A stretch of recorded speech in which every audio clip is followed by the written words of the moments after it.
Bay, at eto na naman, pag-uusapan na naman natin ng mga tanso sa lipunan. Ang bihirang buhay ito. Ang...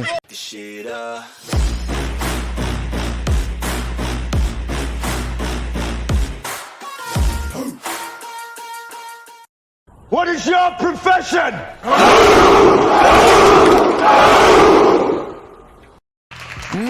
Magandang araw sa inyo lahat. Ako po si Banat Bay at eto na naman, pag-uusapan na naman natin ng mga tanso sa lipunan.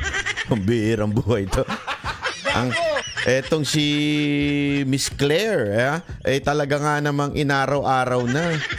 Pambihirang buhay, oh. Alam mo, madam, kung ako sa'yo, medyo relax ka muna. Masyado kang nahahalata. Nahahalata ka na you were there because you are an anti-Duterte. Easy lang. Pinag-uusapan kasi natin, mga kababayan, walang iba kung hindi itong bagong press officer nila na kung saan alam naman natin, 'di ba? Na isang vlogger na anti-Duterte at nagkataon lang abogado. Ang bihirang buhay, Reo. Hindi ba ho? So, ito na nga. Kahapon lang, meron ho siyang mga sinasabing hindi maganda. At mga kapalpakan na tila nakalimutan niya atang mag-research bago ho siya humarap. At nabanood ko nga sa isang interview niya, biglaan lang daw yung mga tanong sa kanya. Kaya naman pala hindi mo masagot. Ang problema kasi, madam, medyo nasobrahan ng kain mo ng Jollibee. So, nagbida-bida ka kagad, medyo ang dami mong sablay. Halimbawa na yung sablay, yung dun sa economy, palpak na palpak ka dyan. Yung pagbenta ng gold ay nagtumulong sa ating ekonomiya. Akita naman ho natin. Dalawang sunod na bumaba ang ating GDP. Ano pa ang kasunod? Yung pong sinasabi ninyong Davao City na ang sinasabi tinutukoy ho dyan ay yung buong Davao. It's not the city alone. Okay? At ang pinag-uusapan nga po ay yung sa nahuli, yung nahuling magkano ba yun? 44 million ba yun na shabu? Yun po ang pinag-uusapan dyan. Hindi po yun sa Davao City. Pangatlo, maaring sabihin mo may argumento ka na hindi talagang, 'di ba sabi ko, are we talking about Davao City? Gumanong ka, 'di ba? So sinasabi mo, Davao City, kita mo nga ang daming droga diyan. Hindi ho yan yung tinutukoy ni Pangulong Duterte. Ngayon, let's accept that is your argument na ang Davao City ay hindi na maayos ngayon compared sa dati. Sandali ho, madam, wala ho ba kayong alam? Kayo ba'y natutulog sa kuweba? Wala ho bang internet dyan sa loob ng kuweba nyo? Kasi itong mga nakaraang araw, naging topic ko yan araw-araw sa social media na pinalitan yung chief of police ng Davao. Isa nga, oras lang ang tinagal di ba? Basta malaman na merong kinaugnayan sa mga Duterte, tinanggal paulit-ulit yung mga sanay na sa Davao. Alam na ho yung pasikot-sikot, yung mga pulis, yun pa ang inilipat sa ibang lugar at ang inilagay yung mga walang alam sa loob ng Davao City, which is hindi ginagawa po yan. Mga kababayan, ako po sinasabi ko naman sa inyo, ang dami kong kilalang pulis Marami po tayong napapagtanong ang pulis. Normal ba na ikaw ay ilagay sa isang lugar na hindi mo kabisado? Ang sagot sa akin, as much as possible, inilalagay ka kung saan malapit sa lugar mo at kabisado mo yung lugar. Yun ang sinasabi sa akin. Ngayon, may instances na talagang ikaw, kunwari ikaw ay magaling talaga sa ganitong area, ililipat ka para maaaring turuan mo yung iba mong mga kasama o di kaya ikaw ay mamuno ng isang parang departamento sa loob ng PNP kasi nga may purpose ka. Pero hindi normal yung isang buong batalyon ilipat. Kasi mangyayari nun, lahat nung naandun na natira, nga. Bakit ito? Kasi lahat nalipat Yung matitira, yung mga inilagay doon, hindi kabisado ang Davao City. Tapos, sana nga, okay na sana yun kung ilipat mo yung mga entire batalyon mo doon. Ang problema, pati yung leader, hindi taga Davao City. Madam, hindi mo rin alam yon. Tama, mali? Anong alam ninyo? Nakakalungkot naman po ata yun. Wala po ata kayong kaalam-alam. Sa bagay, you are supposed to be the mouthpiece of the president. Kaya lang dahil sa pagiging bida-bida ninyo, hindi na kayo naging mouthpiece ng presidente. You are such a opinion maker, vlogger inside Malacanang. Or the best description is an attack dog of Malacanang. Alam naman po natin, it's really obvious. The president is so weak. He cannot face the media. He cannot face the people. So you need an attack dog.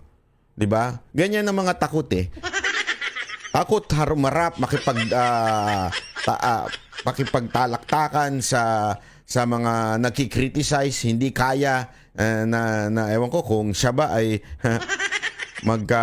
matotrauma pagka sumagot doon sa mga oposisyon o sa kritiko, kaya tuloy nag-hire ng isang attack dog. Madam, if that is the case and you are not a mouthpiece, but ang job description mo supposedly mouthpiece ka lang. Ibig sabihin, kung ano yung sabihin ng presidente, yun na ipapahayag mo, ipapaliwanag mo. Pero gumagawa ka ng sarili mong opinion, definitely hindi ka na mouthpiece. Kahit yan lang dapat. Ikaw ay isang attack dog na. Kung ganyan pala ang napili mo maging attack dog, next time, mag-research ka naman. Para hindi ka napapahiya sa mga netizen. Hindi, eto, basahin mo lahat ng mga post video na lumalabas tungkol sa iyo. Pinagtatawanan ka. Kasi kulang ka sa research, hindi mo alam yung sinasabi mo, tapos nagbibida-bida ka lang. Hindi ka lang pinagtatawanan, nagagalit pa ang netizen, di ba? Dahil sa pinaggagawa mo. Sana mag-aral ka na lang, ha? Ito pa, may isa na naman siyang kapalpakan na mamaya may papakita ako sa inyo matinding ginawa na naman ng gobyerno na ito na paano kaya niya maipapaliwanag to. Tingnan natin ha. Panoorin natin to. Pasok. Rumesbak ang Malacanang sa mga pumapalag na kandidato na ayon kay Pangulong Marcos ay parang pinag-deliver lang ng suka. Nanindigan din ng palasyo na hindi magpapatawag ang Pangulo ng special session sa Senado. Nasa frontline ng balitang yan si Maricel Halili. Sa gitna ng kaliwat ka ng panawagan para paspasan na ang impeachment ni Vice President Sara Duterte, muling iginiit ng palasyo na walang plano si Pangulong Bongbong Marcos na magpatawag ng special session. Maliban na lang kung mismong ang mga senador ang humiling nito sa Pangulo. Be an awkward position on the part of the President to voluntarily call for special session, considering that there is this ongoing intrigues that the President is behind the impeachment. Ito, tingnan ninyo to ha. Narinig ko yung buong press niya dito, briefing niya dito. Sinasabi niya, tinanong siya na what do you think ang presidente magpapatawag ng special session para ho sa mga senador para ho sa impeachment. Hindi niya alam yung sagot ng presidente. Sinagot na lang niya nang sa tingin niya kung ano yung maaaring gawin ng presidente.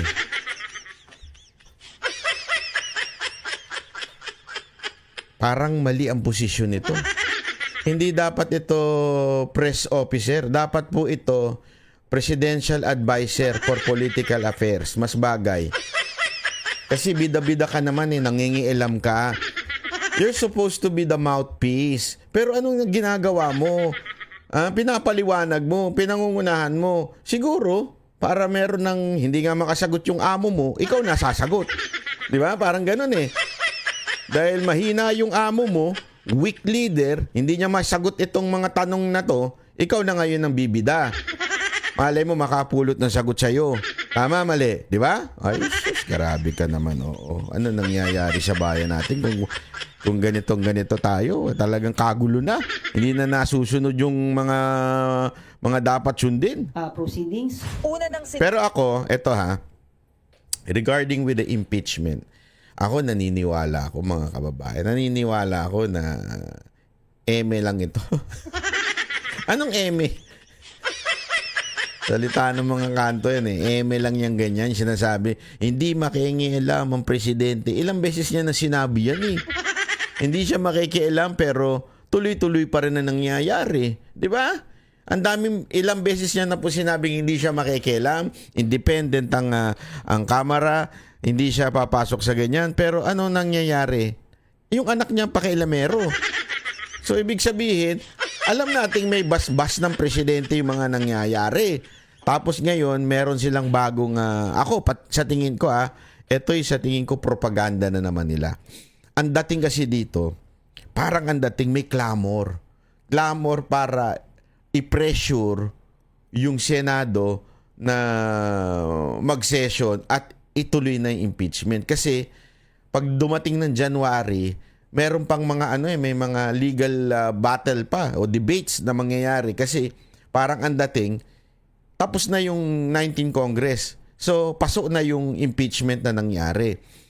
Sablay ho talaga ang ginawa ng Kamara dito. Gusto kasi ng Kamara talagang pagtakpan yung issue ng budget. So ayan, napahamak sila sa last minute nilang pagpasa nitong impeachment na to.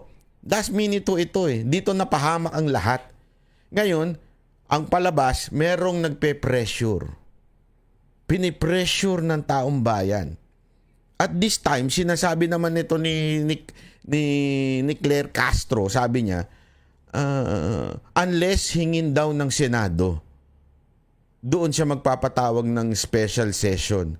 Alam mo, yung ganong unless hingin ng Senado, di ba? Yun yung sinasabi niya, unless hingin daw. Sinong Senado yun? Do you mean the entire Senate? The leadership of the Senate?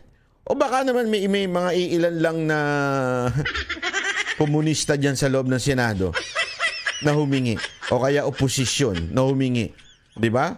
Would that indicate na hiningi na ng Senado na magkaroon ng special session?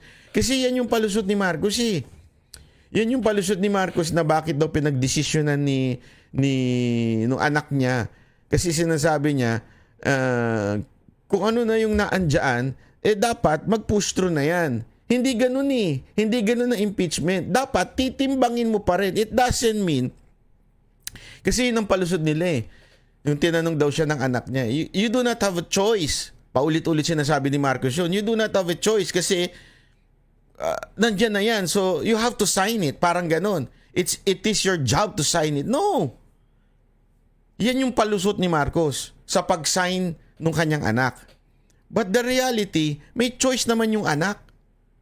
May choice po yung anak na una intindihin muna, valid po ba yung mga complaints? 'Di ba yung article of impeachment, valid po ba? May basihan po ba? Matibay po ba? Masasabi mo bang may probable cause ba? Hindi yung sasabihin mo, nandiyan na yan, you have to sign it because that's your job. Gumaganon-ganon na naman siya. Pag para magmukhang matalino yung presidente. Ganon-ganon, di ba? Tapos eto na naman, sasabihin nila, hindi, unless hingin ng Senate na ng plenary, yun ang gagawin. Sino yung Senate na yun? Mamaya ang palusot nyo na naman. Hindi kasi may humingi ng mga senador na dapat mag-session na Palusot na naman nyo yan, di ba? Ganyan kayo, mahilig kayo magpalusot Tandaan ninyo, itong gobyerno to, subok na ito. Subok na ito saan? Sa iba ang sinasabi, sa ginagawa. Yun ang totoo. Yan ay hindi fake news. Iba ho ang sinasabi sa ginagawa ng presidente. Sabi ni Senate President Cheese Escudero na pagkatapos na lang ng recess sa Hunyo, uumpisahan ng Senado ang paghahanda sa impeachment trial. Sabi ng Malacanang, hindi naman malinaw sa saligang batas kung kailan dapat umpisahan ang impeachment. Wala po makikitang time element because they can proceed definitely if there is session. There's no question about that. But to proceed during recess, gray area po yan sa Constitution. Dinipensahan din ng palasyo ang pahayag ni PBBM nang ihalin tulad nito sa nagde-deliver ng suka ang ibang kandidato sa pagkasenador. Umani ito ng batiko sa ibang tumatakbo, partikular sa mga pambato ng partido ni dating Pangulong Rodrigo Duterte. Pero giit ng Malacanang, mga baguhan sa politika ang tinutukoy ng Pangulo.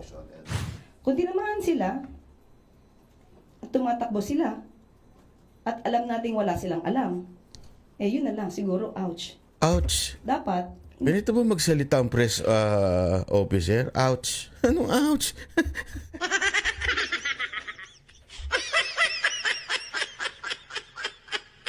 Ito ba ang best of the best of Malacanang? Ouch. Pag tinamaan sila, ouch. Gago! Ano ba to? Ano ka? Claire, anong nangyari sa'yo? At alam nating wala silang alam. Yun na lang, siguro, ouch. Ouch. Dapat. Hindi na sila tumakbo. Kasi hindi pwedeng gawing magpaka-apprentice sa pagiging senador.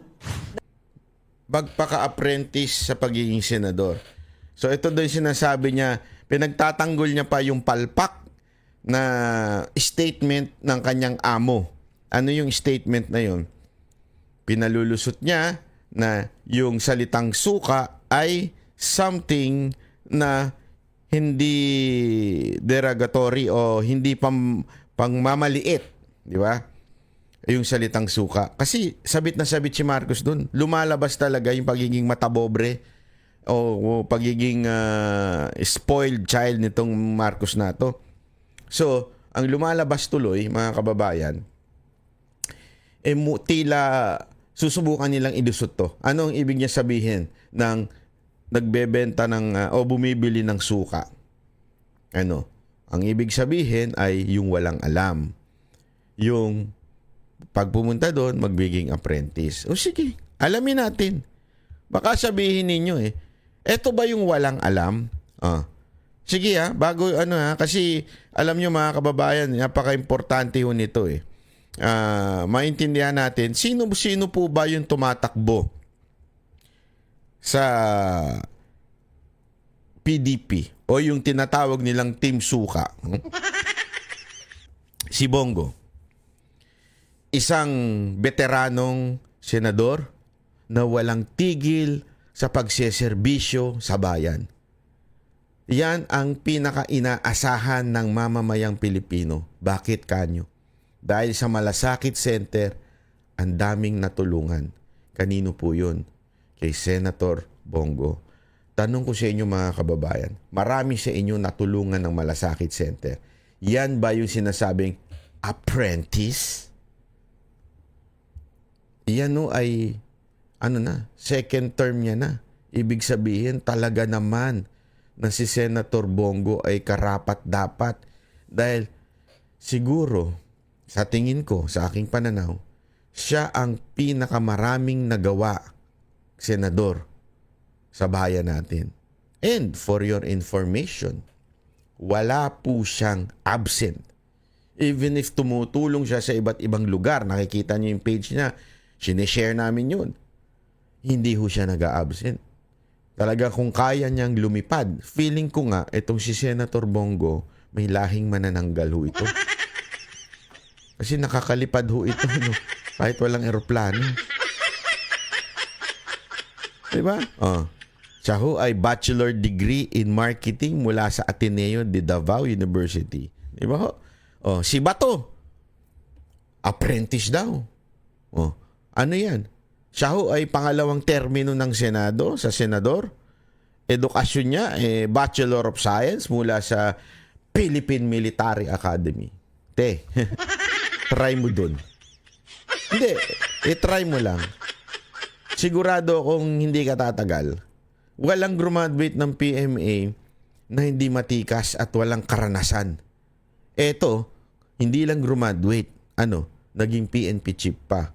Dahil sa kanya, sabi nga nila, kung si Pangulong Duterte ay walang Senator Bato, mahihirapan doon sa war on drugs. And we all know, even if siraan yun ng siraan ng war on drugs, kahit anong paninira nyo dyan, ang mamamayang Pilipino at ordinaryong Pilipino alam na malaki ang naidulot na tulong ng war on drugs sa Pilipinas. Nawala yung mga kapitbahay nilang adik. Yung mga boyfriend nila nawala din. Napunta na sa ibang jowa.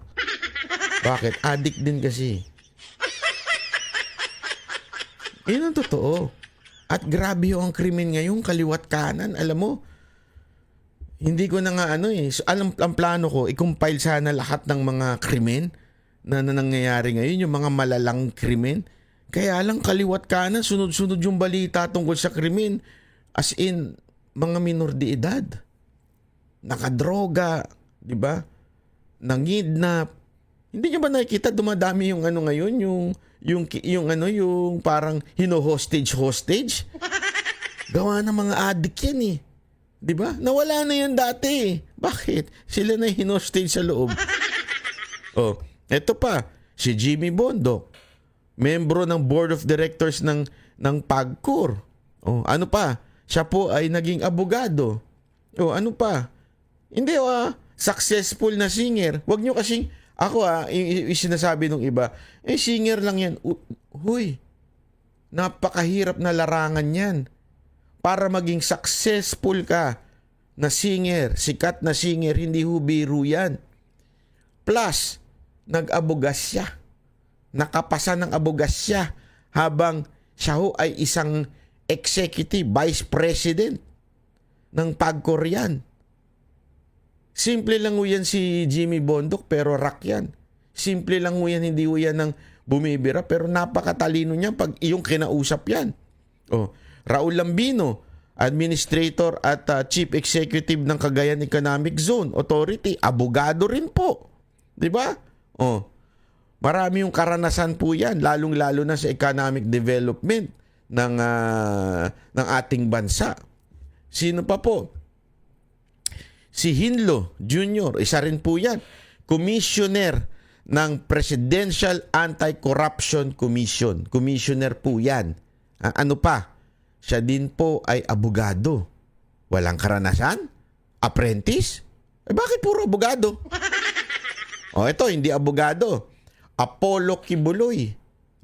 Kita nyo naman ang kanyang organisasyon. Yung organisasyon niya kinainggitan mismo ni Marcos. Nung si Marcos ay pumunta dyan sa Prayer Mountain, tinanong niya si Pastor Kibuloy, paano mo nagawa ito? Ang sagot ni Pastor Kibuloy, zero corruption. Kaya nga, di ba, hangang-hanga, gustong agawin. Kita nyo. Biggest, di ba? Yung dome. Yan ang biggest. Tapos talagang grabe ho yung kanilang disiplina. Sabi nga a first world country inside a third world country. Yun, exaggeration yung country na first world, First world community. Kasi pag pumasok ka dyan, talagang iba ang ambience. Para kang nasa Japan. Malinis, tahimik, disiplinado ang tao, courteous ang tao. Lahat ng nakikita mo sa Japan, except yung mga red light district, wala nun dyan. Pero ganyan po. Paano niya nagawa yan? Remember, hindi pa siya public official, nagawa niya na yan. With their own initiative kung paano niya. Ako, nagugulat ako. Nagugulat ako kung paano nila ginagawa. Ito, ako po naka-attend ng napakaraming rally. Napakaraming rally since nangampanya ako noong 2015 and 16 noong panahon ni Pangulong Duterte. Isa lang masasabi ko. Pag ang sila pastor o ang SMNI ang nag-organize, it is really organized. Pag silang nag-ayos with excellence, sabi nga sa Biblia, with extra mile. Ganun katindi po. No? Kaya iyan, walang karanasan. Excuse me. Pagtabi mo sila ni Marcos, magbumukhang tanga si Marcos sa administration. Rodante Marcoleta. Siguro naman mga kababayan, hindi na ho natin kailangan tanungin pa kung gaano katalino at eksperyensado itong si Rodante Marcoleta. Attorney rin to, abogado rin ho ito. Si Vic Rodrigo, di ba? Rodriguez, Vic Rodriguez. Attorney Vic, executive secretary, abogado rin namang mantakin mo. Ito ang talagang tumayo, tabi ni Pangulong Marcos noon. 6 na taon silang nakipaglaban doon sa COMELEC, di ba? Ganong katindi, hindi sumusuko, palaban. At hindi lang yun, pagdating sa karanasan, Ang dami yung karanasan pagdating mo sa pamamahala. Kaya nga ginawang executive secretary. Eto last. Baka sabihin nyo, ito inutusan ng suka tapos na si Philip Salvador. Excuse me po. Alam nyo ba multi-awarded dyan? Alam nyo kung bakit? Napagtanong ko sa mga ibang artista yan. Kasi alam mo naman, marami tayong kilalang artista. Dati tayong artista. Gago! Hindi Alam mo, itong maman to, alam nyo ba na multi-awarded to? Grabe yung award nito. As in, sobrang dami. At ang sinasabi nila, napaka-professional daw nito at napakagaling po pagdating sa disiplina sa sarili at sa mga kasamahan. May magaling ho ito. At hindi lamang po yun. Kung sinasabi mo naging apprentice, nag-a-apply para maging apprentice ng Senado, alam mo, mula nung nagsimula si Senator Bongo sa Malacanang, hindi po bumitaw si Philip Salvador sa tabi niya. Naging apprentice po ito ng pinakamagaling na senador at pinakamasipag na senador. Apprentice. Katabi niya talaga. Kaya ako sigurado ako, maraming natutunan to kay Senator Bongo. Ako sigurado ako, eto tayo Papatikusin ko yan pag hindi yan nagtrabahong katulad ni Senator Bongo. Pero ako kasi sigurado ako magtatrabaho yan na katulad ni Senator Bongo. Apprentice ni Senator Bongo yan. Hindi papayag si Senator Bongo na maging display lang yan sa Senado pag nanalo yan. Sigurado ako magtatrabaho po yan. Kaya yung sinasabi niya, mukhang hindi nag-a-apply sa Team Duterte. Pero, ito na. Yung alyansa ng makagago. Tingnan nga natin. Kalihim ng DILG, Benhur Abalos. Anong ginawa niyan? Anong na-improve sa DILG? Sige nga ho. Ako, alam ko ginawa niya. Nag-artista. Yun. Nag-artista. Kasi tatakbo. Abigail Binay. Isa pa yan. Diba? Hindi ko na iisa-isain yan. Nandiyan pa si Lito Lapid. Di ba? Camille Villar. Ang bihira. Walang ginawa yung mga yan Di ba ho? Yan ang talagang mag-a-apprentice doon sa Senado. Nag-a-apply yan diyan sa Team Alyansa ng manggagago. Babalita mula sa Frontline, Maricel Halili, News 5. Ayan So ito, pag-usapan natin ngayon yung itong nangyaring development na kung saan pinasasagot ng na Supreme Court hong Malacanang at yung HOR, yung House of Representatives, sa patungkol sa impeachment. Magandang ito kasi eto talaga masusubukan natin ng tikas ito mga to. Sa ngayon, ang pinaghahandaan po namin kung paano namin ilalatag ang lahat ng ebidensya kung sakasakaling mag-proceed na ang impeachment hearing. 2 petisyon na ang inihain sa Korte Suprema upang questionin ang legalidad ng impeachment complaint laban kay Vice President Sara Duterte. Ngayong araw, inatasan na ng Supreme Court en banc ang House of Representatives, House Secretary General Reginald Velasco at ang Senado na sagutin sa loob ng 10 araw ang petition for prohibition na inihain mismo ni VP Duterte. Nais ipadeklara ng pangalawang Pangulo na walang bisa ang impeachment complaint laban sa kanya dahil sa umunoy paglabag sa 1-year ban. Vice President Duterte filed a petition for certiorari and prohibition with a prayer for a temporary restraining order or TRO, seeking to nullify the 4th impeachment complaint against her. The court required the House of Representatives, its Secretary General Reginald Velasco, and the Senate to comment on the petition within a non-extendable period of 10 days from notice. The action was they were going to study whether these cases should malinaw not extendable kasi itong kamera binigyan ng 10 araw na magkomento sa budget, naghumingi ng extension. Hindi kasi alam mo yung unang paghingi nila ng extension doon sa budget, Akala ko ba napag-aralan nyo ng todo-todo yung budget? Bakit tumingi kayo ng extension? 10 araw, hindi pa ba sapat yun? Ano ba ginagawa nyo?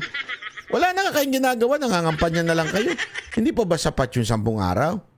Hindi sapat yung 10 araw na yun kung ikaw ay wala, kung sablay talaga yung budget. Hindi talaga sapat yung 10 araw.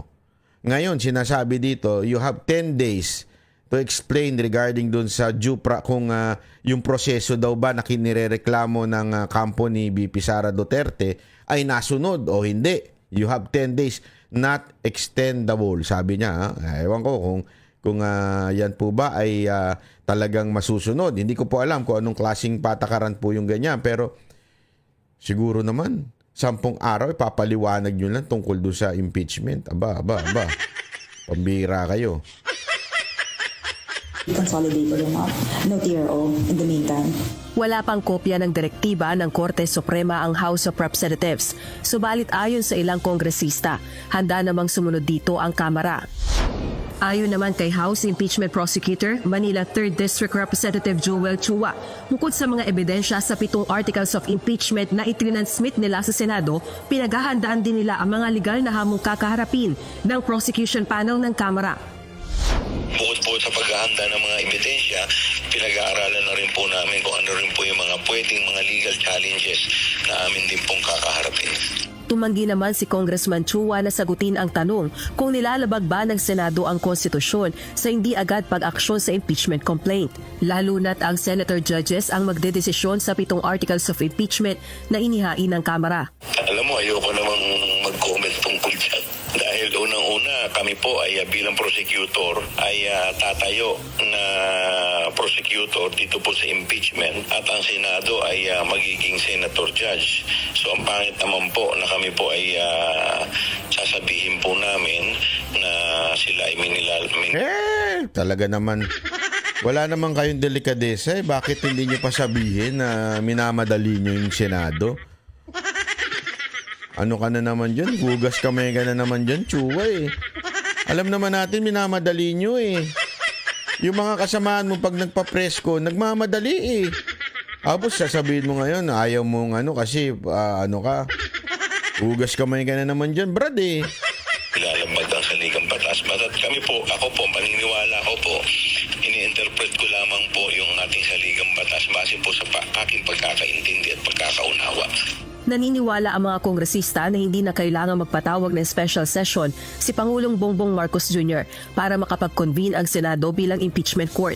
Sa gitna ito ng recess ng Kongreso, giit ng mga kongresista, mandato ng Kongreso at Senado ang issue ng impeachment na nakasaad sa saligang batas. Giit naman ng malaki. Hindi, antayin muna natin yung sagot. Sagot ninyo sa Supreme Court. Huwag kayong masyadong nagmamadali. Bakit nyo ba ang inangarag yung Senado? December pa lang, nasa inyo na yung mga impeachment eh. Bakit ngayon lang nyo pinasa? Mamadali kayo porkit napo na yung budget nyo. Porkit yung kalokohan sa budget, nabasyo, nabisto, bigla nyong ipinasa ito. Easy. Senator Cheese, baka naman ma-pressure ka ng mga ng mga bangag diyan, ha. Hindi, ako sinasabi ko lang. Hindi ko alam kung kanino siya papa-pressure, pero wag kang papa-pressure sa mga mga praning diyan. Kanyang malalagay sa alanganing posisyon si PBBM kung sa sarili nito ay magpapatawag ng special session kahit walang request ang Senado. Rosalie Coz, UNTV News and Rescue. Diyos ang... Di ba? Alam mo, matindi talaga itong mga pangyayari sa bayan natin. Nakakalungkot, but this is really masasabi mong wala na. Para kayong wala na hong sinusunod na proseso. Excuse me po. Hindi, alam mo kasi ito sa mga nangyayari ngayon, kita nyo naman yung propaganda na kunwari may nagpe-pressure. Di ba? Tigilan nyo na. Araw-araw yung binabalita may nagpe-pressure eh. Sino ba nagpe-pressure? Hindi ko alam eh. Kasi araw-araw, laman ng balita na kinukulit si Escudero na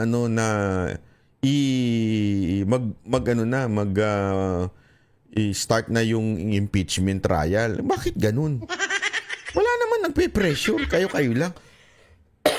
Excuse me po, ha?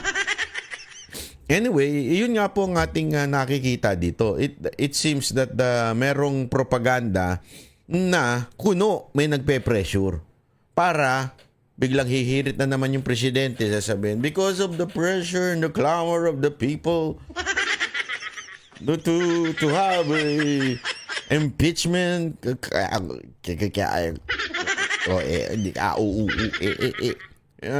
impeachment, I will call for a special session in the Senate.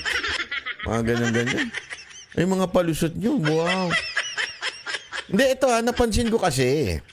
Ako, ewan ko, siguro napansin nyo rin mga kababayan. Araw-araw na binabalita, minuminuto, binabalita that there is a pressure, that there is a clamor na simulan na yung impeachment. Araw-araw ninyo, hindi na nga nakakapagbihis si Chis Escudero eh. Kita nyo, naka-t-shirt na lang siya, labas ang utong. Ay, hindi pala labas, nakabakat. Hindi na siya nakakapagbihis. Sa araw-araw ninyong kaka-pressure sa kanya, hindi na siya nakakapagbihis ng maayos. Kita nyo ba? Niloloko na siya sa X eh. Ewan ko yung mga taga-X, siguro kasi, alam mo, di ba, diniscuss natin yung presko ni Chis Escudero. Di ba? Diniscuss natin yan. Hindi ko napansin yung baktong eh. Ano yung baktong? Yung bakat ng utong. Hindi ko talaga napansin. Pero nung sinubukan ko mag-check sa X, hindi, sa Twitter, tinignan ko yung Twitter, napansin nila. Sabi ko, ngayon ko lang napagtanto at saka na-confirm na maraming confirm sa X. Bakit nyo mapapansin yun? Kung lalaki ka, hindi mo mapapansin yun. Kung babae pa siguro yung baktong, talagang mapapansin natin yun. Yeah? Pero kung lalaki ka, hindi mo mapapansin yung baktong. Pero sa X, ang dami nakapansin. Sabi ko na, mga nasa X, ewan, hindi ko naman sa pero Gago! parang talaga dun sa X kaya ayoko din dun minsan Parang mga X-men yun nandun dating mga men. Gago! Yeah. Anyway, aside from that, may isa pang isyung mabigat ngayon na tila nalagpasan. Bakit ho kanyo nalagpasan? Chotomatic ko na siya. Chotomatic, ha? Meron ako yung titingnan natin dito. Importante ho kasi ito Kasi nung tiningnan ko, sabi ko, aba, totoo ba to? Ano ba? Totoo ba to? Kasi Ibinasura ng Sandigan. Yun. Ano binasura? May basura. Oh, buti pa ito, nagtatapon ng basura sa Maynila. Walang tinatapong basura doon. Iniipon ng mayor nila doon. Tapos yung isang tumatakbo, pag may basher, binabantaan. Naku po, grabe yun. Ba talaga mga taga Maynila? Hindi kaya alam mo mga kababayan kasi speaking of basura alam mo yung Maynila, bumabaho na ng bumabaho, kaya dapat talaga iboto natin na straight ang Team Yorme kasi meron akong nabalitaan Ito importante ito. Napakagaling daw nito sabi sa akin si Congressman Irwin Tieng, Irwin Tieng, 5th district ito. Napakasabi sa akin ng ni Mocha, binulong sa akin ni Mocha. Napakagaling nitong maman to. Bakit? Kasi yung alam naman natin, tingnan natin ang alam ko yung congressman ng District 5 ng Maynila, alam mo naman medyo medyo sabit-sabit din. Hindi pala medyo, sabit talaga. Sabit po talaga yan. Hulaan ninyo kung sino ang ayan. Okay. Hindi pala. Okay. Lumipat. Ano to? Lumipat? Andali pasensya na medyo okay. Ay, mali. Hindi pala si ano pala si Bagatching pala. Si Bagatching po pala. Pasensya na ha. Ang tumatakbo pala na hindi ang naandoon ay yung si Ting. Ayan. Si Ting medyo sabit-sabit daw. Ang tumatakbong Team Yorme ay si Bagatching. Si Congressman Amado Bagatching. Magaling nga yan. Magaling yan, mga Bagatching. Ano na ho yan? Talagang, ayan, tubong mga taga-Maynila na po talaga. Yan ang Yorme's choice. Ha? Ulitin ko ha. Medyo nagkamali tayo ng kaunti doon. Ha? Si Congressman Amado Bagatching, ang tumatakbong District 5 Congressman na Yorme's choice at PRRD supporter. Okay? Si Congressman Amado Bagatching, District 5. So sana sa mga taga District 5, ibasura na po natin yung kakampenihan ni Lacuna dyan. Na pumirma kaya itong si William nating. Tingnan nga natin kung pumirma itong si Chatomate ha. Tingnan natin na kung pumirma itong si Tieng, dali ha. Ito.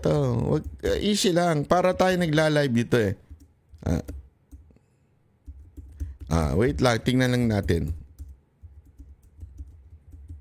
Tingnan natin ha. Kasi hindi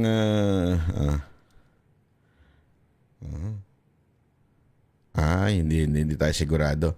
Pero siguro sa tingin ko kasi nga ito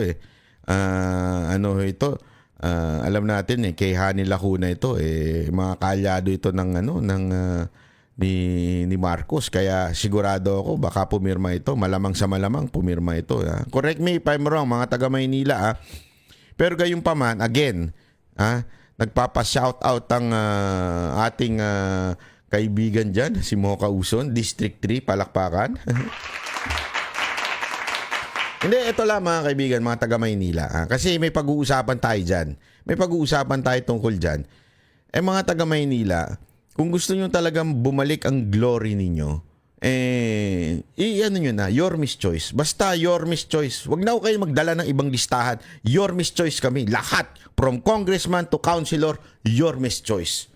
Huwag na kayong pipili na, ito kasi nagbibigay sa amin itong councilor na ito kahit hindi Yorme's choice to. Tanggapin nyo. Tanggapin ninyo. Tapos iboto nyo Yorme's choice. Diba? Iboto nyo Yorme's choice. Pero tanggapin nyo. Diba? Tapos, ano nyo na yan. Matik na po yan, di ba? So, yun lang Kasi meron pa tayong pag-uusapan na napaka-importante. Itong kaso ng ill-gotten wealth. Mantakin mo. Wala na. Ibinasura ng Sandigan Bayan ang 5 million peso ill-gotten wealth case laban sa yumaong Pangulong Ferdinand Marcos Sr. at dating First Lady Imelda Marcos dahil sa matagal na hindi pagkilos ng prosecution. Ayon sa korte, hindi inaksyonan ng prosecution ang kaso mula pa noong 1994 kaya itinuring itong napabayaan at nakalimutan. Dahil dito, tuluyan nang isinara ng Sandigan Bayan ang kaso at inalis ang anumang parusang danyos laban sa mag-asawang Marcos. So, ayun, yung kasong ill-gotten wealth na basura, na buti pa ito na ibasura. Yung basura sa Maynila, hindi pa na ibabasura. Ang lupit, ano? What do you expect? That's the very reason why they run, di ba? Yan ang sinabi nila eh. Sinabi ni Amy yan eh. Para linisin ang kanilang pangalan. Di ba ho? So wag na ho kayo magtaka kung bakit nababasura yung mga ganyan. Kasi nga, yun eh. Tinanong sila eh, anong dahilan nyo kung bakit kayo tumatakbo? Para linisin ang pangalan ng Marcos. Nalinis na sa Amerika, nalinis na dito. Yun lang naman ang purpose nila eh. Yan ang isang bagay na sinabi nila na natupad. The rest, puro budol. Pero yan, hindi, kasi nadula si Amy dyan sa tanong na yan. Parang nandyan sila to clean the name of the Marcoses. Ito na yun. Hindi sinabi eh. So expect more na mga ganyan. Kasi tandaan ninyo, marami pa po yan. May mga iba-iba pa pong kaso na actually yung iba nga, na decision na ng Supreme Court. Pero ewan ko kung ano nangyari. Parang wala nang batas sa Pilipinas eh. Kaya nga mga kababayan, sana po, kaya ako nabanggit ho ito, with the situation na nangyayari ngayon, sana po sa darating na 2025 senatorial election, sana mga kababayan, straight na po natin. And hindi lamang po yun. Hindi lamang po yung magpaka-straight tayo na sa pagboto, pero mangumbinsi rin tayo. Ipaliwanag din po natin. Bakit itong mga... Ako kasi, marami kayong dyan eh. Marami kayong alinlangan. Sino ba to? Sino ba to? Bakit to? Akala ko ba may mga kaso to? Alam mo, yung ginawa nilang yan, iyan ay pinagplanuhan na ng kalaban noong palang simula. Kaya sinira na nila bawat isa. Diba? Lahat ng kumabit o dumikit sa mga Duterte, siniraan na ho nila. Sinubukan din ho nila yan kay Senator Bongo. Diba? Dinadawit sa Pogo si Senator Bato. Paulit-ulit yung EJK kahit wala namang nangyaring ganun na talagang inutos niya, patayin nyo kahit hindi lumaban. Walang ganun eh. Diba? So ano ibig ko lang sabihin? Iyan po ay pinagplanuhan na nila. Kaya nga yung kay Pastor, mantakin mo, dismiss yung case. Dismiss for a long time. Tapos biglang nagising. Nagising na yung kaso. Ano yun? Biglang ibinalik yung kaso. Tapos dinagdagan pa ng ng non-bailable para talagang hindi siya kasi alam mo ito nakita na ho, na predict na ho ng Marcos administration yan na malaki talaga magagawang tulong ng grupo ni Kibuloy pagdating po sa pangangampanya sa mga susunod na eleksyon. Ngayon kita nyo naman kaliwat kanan. The only candidate who can do international, nationwide campaign ay walang iba kung hindi si Pastor Kibuloy. At dahil, syempre, siya po ay part na ng PDP, bit-bit niya po yung entire PDP. Natutulungan niya yung buong PDP. Ako sabi ko, galing naman itong maman to. Nakakulong pa to Nakakulong pa ho ito, pero ganyan na ho sila. Ganyan nila nagagawa yung dapat nilang gawin. Diba? Ano ibig ko sabihin? Talagang pinagplanuhan nila sirain itong mama na to. Kaya ipaliwanag po natin sa ating mga kababayan. True, alam mo, ako, nabibilib ako kay Boss Dada dahil umiikot talaga ho siya. Siya ho ang napili, isa sa mga napiling magre-representa kay Pastor Kibuloy. Palakpakan naman po natin. Hindi ako, sobra akong proud. Kasi sinasabi nila, ba't di daw sumasama yung iba? Hindi ko kasi kakayanin lahat. At ang magaling naman po talaga na magpaliwanag, ako kahit po ako, aminado ko, minsan uutal-utal po ako. Hindi walang biro. Hindi ako ganun kagaling magpaliwanag. Katulad po ni Boss Dada. Magaling magpaliwanag si Boss Dada eh. Actually, nung una ko nakilala yan sa gym. Nag-gym ako mga kababayan. Sa gym kami nag-meet niyan. Nakilala niya ako. Ikaw yung banat ng banat, di ba? Tapos nilapitan niya ako, nakaganon na laki-laki, parang mamang parang, ano yung sinasabi mo mga binabanat mo? Binanunod kita. Sabi ko, akala ko, sisindakin ako nito. Sasabihin niya, pare, mali yung pagbuhat mo ng hindi ganyan eh. Ano yan? Pang lang yan Pang tricep ko lang yan Bakit ang gaan-gaan yan? Hindi, alam mo yon. Nung lumapit siya sa akin, tapos nagsalita na siya, pinaliwanag niya yung mga opinion niya rin. Kaya ako sabi ko sa kanya, alam mo, mag-vlog ka na lang. Marami kang alam eh. Bida-bida ka rin, dami mong opinion sa buhay Mag-vlog ka na. Hindi, sinabi ko sa kanya yun. At buti naman, sinunod niya. At ngayon naman, pagdating mo sa pagpapaliwanag, pag-ayos ng mga wordings, maganda ang kanyang delivery, di ba? Siya po ay very, sabi nga, gentle giant to. Magaling mo siya mag-deliver. At nakakatuwa kasi pag mga pinupuntahan niya, talagang naipapaliwanag niya. Anong punto ko dito, mga kababayan? Ang punto ka lang dito, simpleng-simple. marami sa amin, nagsusubukan namin ng lahat namin para mapaliwanag sa taong bayan kung sino itong mga kandidato ni Pangulong Duterte. Pero hindi po namin kaya. Kahit po kami ho ay mga kusa, marami po kaming mga vloggers na kusang nagpapaliwanag, hindi ho namin kaya. Kailangan pa rin ng networking na tinatawag. Ano ibig sabihin nun? Pag kayo napakinggan ninyo yung sinabi namin, pwede ho bang ipaliwanag nyo rin sa inyong kapitbahay, sa inyong mga kabit, sa inyong mga kaaway, kainuman. Paliwanag nyo rin kung bakit dapat tayo mag-straight na. Kasi pag tayo hindi nag-straight PDP, nanalo yung mga bata ni Marcos, magbabayad utang yan. Siyempre, ginastosan ng administrasyon yung rally nila eh. Magbabayad utang yan. Pag sinabihan nila, actually, dapat nga walang ganyan eh. Ako, hindi. Ganito lang kasimple ah.